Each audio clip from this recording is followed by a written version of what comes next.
Շնորհակալ եմ հարգելի գործընկերներ քննարկման եւ փաստերի եւ փաստարկների համար։ Ես նախ ուզում եմ ասել, որ ես միշտ կողմնակից եմ եղել եւ այսօր էլ կողմնակից եմ Հայաստանում դատավորների թվի մեծացման։ Դա ինձ համար նույնպես շատ կարեւոր թեմա է եւ համոզմունք է։ Եվ ուզում եմ ուղիղ ասել, որ խնդիրը իմ ընկալմամբ եւ իմ դիտանկյունից ամենևին ֆինանսական հնարավորությունների հարց չի, այստեղ կա շատ կարևոր քաղաքական հարց, որովհետեւ հիմա ես ճիշտ է ձեռքի տակ թվեր չունեմ, բայց գոնե թե կարծում եմ կա ընդհանուր ըմբռնում, որ վերջին տարիներին կառավարությունը դատական համակարգի ֆինանսավորումը էականորեն ավելացրել է եւ բոլոր այդ նիստերում, երբ որ որոշումը ընդունվել համապատասխան, ես հատուկ անդրադարձ եմ կատարել այդ թեմային եւ իրոք դա իմ համոզմունքն է, որովհետեւ այսօրվա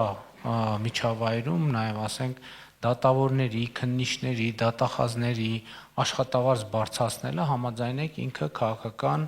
այսպես ասած, վատ երանգ է ստանում, թե այսքան խնդրի մեջ էդ էր ամենակարևորը։ Ես միշտ ասել եմ, որ ես ուզում եմ մարդիկ ընկալեն սա, որ կառավարությունը դա անում է հազար ներողություն ամենայն հարգանքով ոչ թե դատավորների, դատախազների կամ քննիչների սիրույն, այլ հանուն քաղաքացիների, որպեսզի հենց արդարությունը եւ արդարադատությունը ավելի հասանելի դառնա նրանց համար։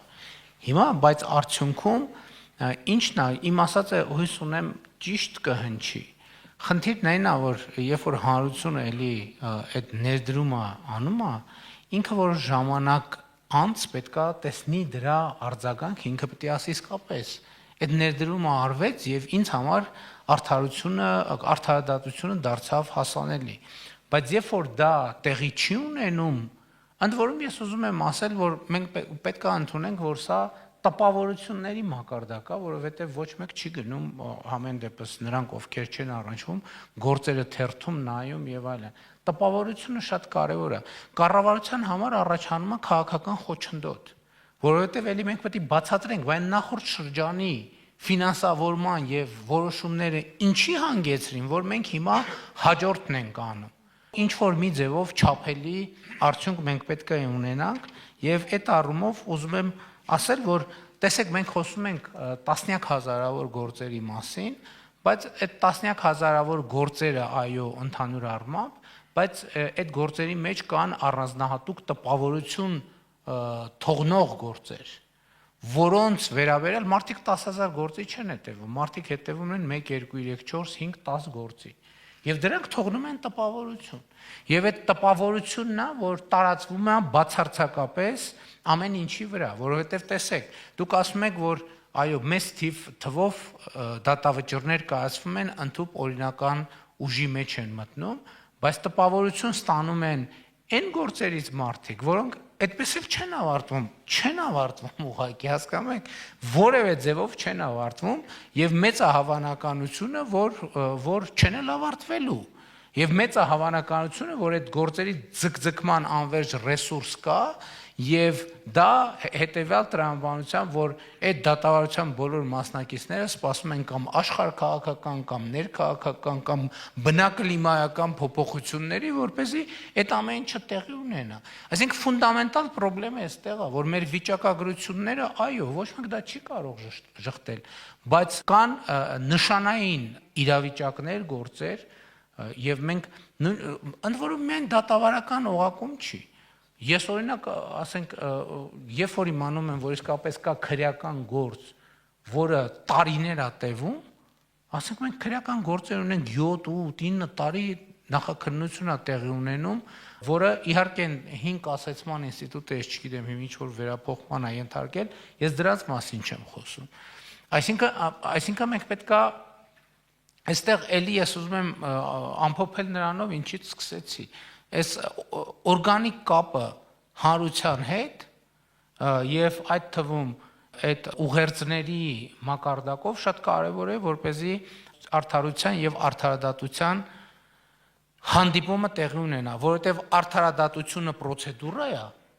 արդարությունը տպավորություն, շատ ճիշտ նշվեց։ Այսինքն պրոցեդուրայով մենք պետքա երբ որ պրոցեդուրան եւ տպավորությունը համընկնում են, եղավ որ մենք մեր հարցը լուծեցինք։ Մեր հարցը ընդեղ է, որ պրոցեդուրան եւ տպավորությունը տարբեր են։ Շնորհակալ եմ բանախոսներին եւ նաեւ կազմակերպիչներին։ Իմ հարցը հետեւյալն է, գիտեք, արդարադատությունը դա նաեւ մարդիկ են, ովքեր իրականացնում են այդ արդարադատությունը։ Քննիչ, դատախազ, դատավոր եւ նաեւ հանրային վերաբերմունքը հաճախ պայմանավորված է լինում այդ անձանց ով լինելով։ Մենք օրինակ տեսնում ենք, որ բացասական բարևարկությամբ ամենաշատ նշանակումները հենց դատական համակարգում են։ ԲԴԽ-ն եւ ազգային ժողովը լիդերներն են, բացասական առումով լիդերներն են, բացասական եզրակացություններով անձանց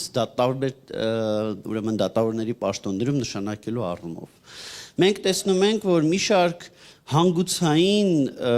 դատական պաշտոնների նշանակվում են ակնհայտ պրոբլեմատիկ մարդիկ։ Հակակոռուպցիոն դատարանի նախագահ նշանակվել է մի մարդ, որ նախքան նշանակվելը մի քանի տարի շարունակ տարեկան հարյուրավոր օրերի կեղծ գործուղումների էր գնում, դրա համար գումար էր ստանում։ Ճիշտ է, հետո մեղքը ընդունել է, գումարը վերադարձրել է պետությանը, բայց ես չգիտեմ, հանրությունը արդյոք կարողանա վերաբերվել այդ մարդկանց, որպես իրոք իր անունից արդարադատություն իրականացնելու ունակ անձինք։ Կամ օրինակ, պարոն վարչապետ, ինչպես կվերաբերվեիք դատական համակարգի, երբ որ հանգուցային պաշտոնի նշանակվեր մի դատավոր, որ ինչ որ մեկին դուք ճանաչում եք, գիտեք, որ անմեղ է, մի տարի 11 ամսով ազատազրկած լիներ։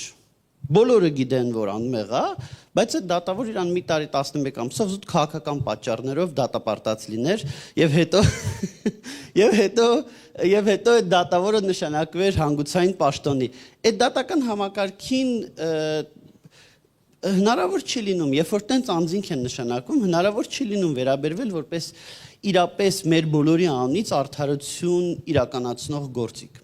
Շնորհակալություն։ Պարոն Յանեսյան, նախ մի տարի 11 ամիս չի, 7 տարի է, սկսենք դրանից։ Եվ երկրորդն էլ, գիտեք, իրականում շատ բարդ հարցեր կան եւ այդ հարցերի բարդության մեջ մտնում է նաեւ հետեւյալը, թե ինչքանով մենք մեր անձնական տպավորությունները եւ փորձառությունները պետքա կիրառենք նաեւ մեր ամենօրյա հարաբերությունների մեջ եւ տարբեր պաշտոնեական կարգավիճակներում եւ այն ինչ որ ասում եք խնդիր է, բայց դրա հակառակն է կարող է խնդիր լինել, որովհետեւ եթե նախորդող շրջանում նայենք, պետք է հասկանանք, որ իրականում շատ տեղերում եւ մեծ բարդություններ կան։ Ես իմիջիայլոց գիտեք, այստեղ դատական համակարգում գոնե իմ ստացած տպավորություններից կան նաև այլ խնդիրներ, որ օրինակ կան, եթե ես ճիշտ եմ, իմ ինֆորմացիան ճիշտ է, կան նաև որոշակի հանգուցային դերակատարում ունեցող դատավորներ դատական համակարգում։ Օրինակ կան, եթե ես ճիշտ գիտեմ, ես չեմ բացառում, որ սխալ գիտեմ, կան դատավորներ, որոնք ավելի մասնագիտական, ավելի շատ խորհուրդներ են տալիս մյուսներին, այդ խորհուրդներով մատակարարում են մյուսներին եւ կան դատավորներ, ովքեր ավելի շատ օգտվում են այդ խորհուրդներից։ Ես չգիտեմ դա զուտ օրենքի տրամաբանությամբ ինչքանով է ճիշտ, ինչքանով է սխալ, բայց այդ խնդիրները կան եւ նաեւ կա նաեւ այն խնդրեմ, որ մենք 40%-ով ունենք դատական համակարգում եւ ընդհանրապես տարբեր համակարգերում ունենք դեֆիցիտ եւ նաեւ մարդկային ռեսուրսի խնդրեմը նույնպես պետք է հաշվի առնենք, բայց ես նաեւ ընդունում եմ, որ ձեր նշած դեպքերը իրենք նույնպես տպավորություն են թողնում եւ այդ տպավորությունները թերևս նաեւ ծանր ազդեցություն են ունենում հետագա ընդհանուր ընկալման վրա։ Հիմնական մեր խնդիրը կոնկրետ հանրային պաշտպանի գրասենյակի գործունեությունը, որը անմիջական կապ ունի արդարադատության ուշացման հետ, որովհետեւ 2023 թվականին շատ առաջ չգնանք վիճակագրության հետ կապված, հանրային պաշտպանի գրասենյակը 70 հաստիկով արել է 21551 գործ։ Եվ 24 թվականին այդ թիվը արդեն դարձել է 31830։ 2024 թվականի առաջին կես, երբ քննարկում էր օրենսդրական փոփոխությունները եւ մի շարք այլ հարցեր, ազգային ժողովում խոստացվեց, որ տրամադրվի համապատասխան ռեսուրսներ, այդ թվում հաստիկներ, հանրային պաշտպանի գործունեությունը ել ավելի արժանա դարձնելու համար։ Իհարկե 15 հաստիկ տրամադրվեց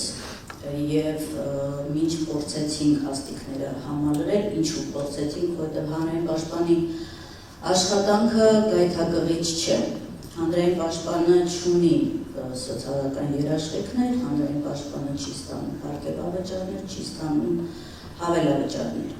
Եվ այս համատեքստում մենք շարունակեցինք աշխատել մինչև 2024 թվականի դեկտեմբերը համալրված 15 հաստիկները։ Եթե չեմ սխալվում, դեռ 1 կամ 2 հաստիկ չէինք հասցրել համալրել, 2025 թվականին հաստատված բյուջեով պարզվեց, որ մենք 11 հաստիկ պետք է կրճատենք։ Ինչու՞։ Ինչու եմ այս հարցը տալիս, որովհետև դա նպաստեց նաև դատական նիստերի հանրային պաշտպանների մասնակցության արդեն չհասցնելուն։ Հանրային պաշտպանի աշխատանքը չի սկսվում միայն դատական նիստերի մասնակցելով, ձերբակալված անձանց անհրաժեշտ պաշտպանություն տրամադրելով, հանրային պաշտպանը նաև տեսակցում է դատապարտյալների, տեսակցում է նաև կալանավորված անձանց, մարտավարություն է մշակում, բողոքներ է գրում եւ այլն։ Այսինքն պետք է ունենա նաև բավական ժամանակ, որպեսզի կարողանա անհրաժեշտ պաշտպանություն իրականացնել։ Մենք այսօր առաջի եռամսյակում արդեն 31881 քրեական եւ քաղաքացիական ընդհանուր գործերի համատեքստում ունենք 10%-ի աճ, միայն առաջի եռամսյակի կտրվածքով։ Ինչու կրճատվեց մեր հաստիկները։ Եվ եթե հաստիկների համալրման խնդիր է, այդ դեպքում մենք եւս մեկ տարբերակ ունենք առաջարկելու լուծել կամ մտածել գործիքակազմ, ինչպես քաղաքացիականով, այսինքն հանրային պաշտպանի գրասենյակի ղեկավարը ունի այդ գործիքները, որպեսզի կարողանա քաղաքացիական գործի շրջանակում զտումներ իրականացնել, մասնավորապես կատեգորիաների համատեքստում, իսկ քրեականով մենք չունենք։ Այսինքն եթե ունեցանք պահանջ վարույթն իրականացնող մարմնից, դա կլինի քննիչը, դա կլինի դատավորը, մենք պարտադիր ապահովում ենք։ Եվ այս պարագայում, այո, հանրային պաշտպանը ամենօրյա ռեժիմով 4-ից 8 դատական նիստերի մասնակցելով, բնականաբար կարող է եւ չհասցնել։ Եվ դրա արդյունքում վերջի շրջանում նաև ունենք հանրային պաշտպաններին վարույթից հեռացումներ։ Այն պատճառաբանությամբ, որ այդ դատական նիստին չի ներկայացել, նույնիսկ այն դեպքում եւ հանրային պաշտպանը ներկայացել է հիմնավորում այդ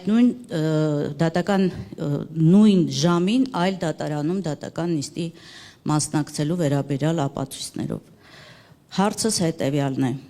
ինչու կրճատվեց հանրային պաշտպանի հաստիկները։ Շնորհակալ եմ, բայց կարծում եմ այնտեղ էլ հարցը մեր ընդհանուր գործելակերպի մեջ բոլորիս մոտավորության խնդիրն է, որովհետև իսկ մեզ ինչքան հանրային պաշտպան է պետք, քանի հաստիկ պետք է լինի, որ մենք դա համարենք բավարար, որովհետև ակնհայտ է, որ այն թվաբանությունը, որ դուք ներկայացնում եք, նույնիսկ այն ավելն էլ է բան քիչ, եթե տրամաբանությամբ դնենք, եւ արդյունքում ստացվել է, որ որոշակիորեն նախկինի համեմատ ավելացել է։ Այսինքն իմ ասածն այն է, որ այստեղ էլ հարց կա, իսկ քանի պաշտպան է, այսինքն որ ենթադրենք կրճատված չլներ։ Հիմա մենք ասելու ենք, որ մենք ունենք անհրաժեշտ հանրային պաշտպանների թիվ, դուք հիմա նույն լեգիտիմությունը կունենայիք, այդ նույն վիճակագրությունը բարձրաձայնել, ասել, որ այսքան հաստիկ ավելացրել եք, բայց քիչ է, պետք է մի այդքան էլ հաստիկ ավելացնեք, կամ հələ այդքանն էլ է քիչ։ Այստեղ անորոշությունների դաշտ, որ մտնում ենք, այդտեղ է մեր հիմնական խնդրը։ Մենք դեռ չգիտենք, իսկ ինչքան պետք է դեռ ավելացնենք։ Դատավորների դեպքում գոնե ինչ-որ ստանդարտ կա միջազգային, ես չգիտեմ, հանրային պաշտպանների դեպքում էլ կա ստանդարտ, ուրեմն պետք է դնենք մեր ստանդարտը, երկարաժամկետ պլան ունենանք, նաև հայտարարագրման ինստիտուտի, համընդհանուր հայտարարագրման ինստիտուտը այդքան քննադատված, նաև դրա հետ կապ ունի, որպեսզի մենք համոզվենք, որ ծառայությունը մատուցում ենք իրոք այն մարդկանց, ովքեր այդ ծառայության անհրաժեշտությունը ունեն։ Նկատի ունեմ, այո, բայց ձեր ասածից ստացվեց, որ ավելացել է, 15-ի փոխարեն ավելացել է մի փոքր, ասենք 4-5 հաստիկ 11-ը կրճատվել է, այսինքն 4 հաստիկ ավելացվել է, արդյունքում ստացվեց, որ էլի ավելացվել է, բայց ոչ 4-ը, ոչ 15-ը բավարար չեն։ Բայց հիմա մենք ինչքան ավելացնենք, որ բավարար լինի։ Այսինքն այս անորոշությունների մեջ է, որ կառավարության համար միշտ կարևոր է, որ ծախսերը կան, հետո այդ խոսույթը այն ժամանակ էլ հաջորդ ալիքով եկավ այդ խոսույթը, որ հանրային պաշտպանները չունեն սոցիալական երաշխիքներ եւ այլն եւ այլն։ Այսինքն կառավարությունը հասկացավ, որ մի տեղ է մտել, որ հիմա անընդհատ, ընդ որում լեգիտիմ, անընդհատ պետք է այդ ծախսերը ավելացնել։ Մենք մեկ էլ մյուսը, իսկ այդ ծախսերը որտեղից պետք է ավելացնենք, հարգելի գործընկերներ, որ մեր հարգելի շատ գործընկերներ ասում են հարկային այս համակարգը մի փոխեք այն համակարգի, թողեք մնանք այս համակարգում, հնարավորինս քիչ հարկ վճարենք, բայց ծախսերը ավելացնենք, ում հաշվին ավելացնենք ծախսերը։ Էդ էլ ասեք, որ իմանանք, ում հաշվին ավելացնենք։ Նույն մեր փաստաբանական համայնքը ասում է, որ շրջանառության հարկի դաշտում մենք պետք է աշխատենք եւ չենք ուզում ավելացված արժեքի հարկի դաշտում աշխատենք, որովհետեւ ավելի շատ հարկ պետք է վճարենք։ Բա ում հաշվին ավելացնենք այդ ծախսերը։ Մենք գաղափարներին քննարկմանը դեմ չենք։ Ես ուղղակի ուզում եմ, որ դուք էլ այդ տեսանկյունն էլ դիտարկենք։ Ավելացնում ենք, մեզ թվում է այսա կասենք, վերջ, լուծեցինք հարցը, պարզվում է չենք լուծե հարցը։ Ոչ մենք չենք լուծե հարցը, այլև ընդհանրապես չենք էլ մոտեցել հարցի լուծմանը։ Որովհետև հարցի ծավալը այնքան մեծ է, որ մենք մտնում ենք այդ հարցի մեջ, ընդ որում այդ հաստիկների ավելացումը ես հիշում եմ, կառավարությունը մի քննարկման արդյունքում ա եղել, որ մենք ասել ենք այո, շատ լավ, մենք կավելացնենք հաստիկը, բայց հետևից եկել են ուրիշ հարցեր, սոցիալական երաշխիքներ եւ մեկը սա բավարար չի։ Իմիջիալոց տենց խնդիրներ կան, նաեւ ուրիշ ոլորտներում, որ ենթադրենք համայնքում որևէ համայնքում ինչ որ մի հարց կա եւ այդ հարցը բարձրացվում է։ Ասում են շատ լավ կլուծենք այդ հարցը։ Գնում այդ հարցը լուծում են եւ մարդիկ տեսնում են, որ այդ հարցը բարձրացավ եւ այդ հարցը լուծվեց, մեկ էլ օբյեկտիվորեն ոչ մեկի մեղադրելու չի։ Բարձրում է տասնյակ ուրիշ խնդիրներ էլ կա եւ այդ ուրիշ խնդիրները ոնց որ այդ բանը ամբարտակը ճեղքում ես եւ այդ ամբողջ խնդիրների հեղեղը սենց դուրս է թափվում այդ բանից, բացված ամբարտակից ու հասկանում ես, ասում ես այս խնդիրը, բայց իհարկե ընդունում եմ ձեր ասածը, ես ես չեմ ասում հիմնավորելու համար, որ ձեր ասածը լեգիտիմ չի, ճիշտ չի, հիմնավոր չի, ուղղակի ինքը տես տարբեր կողմեր ունի ու պրոբլեմատիկ է, որտեվ այո, փաստաբանը բաց չունենա սոցիալական երաշխիքների համակարգ, քանի որ հանրության զուգահեռ տարվում քննիչի հետ, դատավորի հետ եւ այլն, բայց ել եմ ասում, կառավարության մտավախություն ունենա, որ Պանդորայի արկղ կբացենք ու կառավարումը ֆինանսական տեսակետից կարող ենք եւ կորցնել։ Շնորհակալ եմ շատ, հարգելի գործընկերներ, քննարկման եւ մասնակցության համար։ Ես ուղղակի ուզում եմ վերջին մտքերը կիսեմ ձեզ հետ, ինչ որ քննարկման ավարտին ձևավորվեց։ Երևի մեթոդական առումով մի այսպիսի հանգամանք կա, որը թերևս ինչ որ իմաստով հնչած բոլոր ելույթների, նույնիսկ հարցերի, նույնիսկ պատասխանների մեջ արտահայտվեց եւ կարծում եմ ինչպես պետական կառավարման բազմաթիվ այլ համակարգերում երևի ճիշտ կլինի ասել, որ արդարադատությունը իրականում գործընթաց է, որի հետ պետք է անընդհատ առնչվել։ Հիմա խոսքի վերջում, երբ որ պարոն Դադունցը ասեց, որ ապագայում մենք այս հարցերի պատասխանները փնտրելու առիթ չունենանք, իհարկե դա լիարժեք ընդունելի է, բայց ես համոզված եմ, որ այդ փուլում մենք նոր հարցեր ենք ունենալու։ Խնդիրը թերևս դրա մեջ է։ Ես կարծում եմ, որ ֆունդամենտալ հարցը այն է, որ մենք նույն հարցերին անընդհատ չպատասխանենք։ Այսինքն կան հարցերը, պատասխանենք, գնանք առաջ, համոզված լինելով, որ նոր հարցեր են ի հայտ գալու, որովհետև ես չգիտեմ այդպիսի երկիր, որտեղ կառավարությունը, իրավաբանական հանրությունը եւ ընդհանուր առմամբ հանրությունը արձանագրի, որ վերջ։ Ես էլ իմ խոսքում օգտագործեցի ասացի, արդյոք սա այն կետն է, որը մենք ուզում էինք հասնել, բայց երևի պետքա ճշգրտել, որ մենք միջանկյալ արդյունքների մասին ենք խոսում, որովհետև արդարադատությունը անդադ process է, եւ ես մտածեցի, օրինակ ճիշտ էր արդյոք եւ մեր հարգելի լսարանի բոլորիս համար, որ մենք այս մի քանի ժամը այստեղ անցկացրեցինք եւ այս տրամաբանությամբ ես համոզված եմ, որ մենք ժամանակը շատ ճիշտ ենք օգտագործել, որովհետեւ գիտեք ինչ, անկախ ամեն ինչից մենք բոլորս իհարկե հենց բուն դատաիրավական համակարգի ներկայացուցիչները ավելի շատ, բայց իմ նշած հանգամանքների բերումով կառավարության անդամները նույնպես, եւ նույնն առանձին այս հարցերի մասին մտածում ենք եւ շատ հաճախ այս հարցերի մասին մտածելիս այդ process շարունակելու համար մեզ պետք է լսել այլ տեսակետներ եւ ես իսկապես գնահատում եմ նաեւ